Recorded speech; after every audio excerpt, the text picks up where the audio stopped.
നീ അവനും കൂടി എന്തെങ്കിലും കാണിക്ക്. അടുത്ത മാസം എന്റെ കല്യാണം. ഞാൻ നിന്നെ രാത്രി അവിടെ എങ്ങാനും കൊണ്ടുവന്നാക്കുന്നത് ആരെങ്കിലും കണ്ട് നാട്ടുകാർ മൊത്തം എന്റെ കല്യാണം മുടങ്ങി.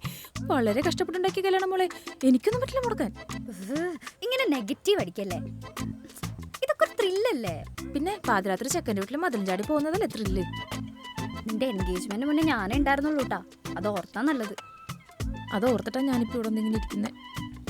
നീ ഒന്ന് ആലോചിച്ച് നോക്കേ, ഇന്നെങ്ങാനും അവൻ എന്നെ കാണാണ്ട് അവൻ എന്നോട് ദേഷ്യായി, ബ്രേക്കപ്പായി, ഞാൻ നിന്റെ കല്യാണത്തിന് വരാണ്ട് ആകെ സെന്റിയായി, നിന്റെ പ്രാഗി. മതി, നിനക്ക് മതിലടിയാ പോരെ? ഞാൻ കൊണ്ടുപോവാം. അല്ല അതൊക്കെ പോട്ടെ, എന്താ പ്ലാൻ? മതിലിടാൻ അറിയോ? പിന്നെ എനിക്ക് പണ്ട് അതായിരുന്നല്ലോ പണി. പിന്നെന്ത് ചെയ്യും? നമ്മൾ ഇന്ന് രാത്രി നേരെ അങ്ങോട്ട് ചെല്ലുന്നു. എന്നിട്ട് നീ എന്നെ അവിടെ കൊണ്ടാക്കിയിട്ട് പോവും. ഞാൻ തന്നെ മതില് ചാടി കോണിപ്പടി കയറി മേളിലെത്തിയിട്ട് അവനെ വിളിച്ച് സർപ്രൈസ് ആയിട്ട് ഐഫോൺ അങ്ങോട്ട് കൊടുക്കും. അവന് ഹാപ്പി, ഞാൻ ഹാപ്പി, നീ ഹാപ്പി, എല്ലാവരും ഹാപ്പി. നടന്നാ മതിയായിരുന്നു.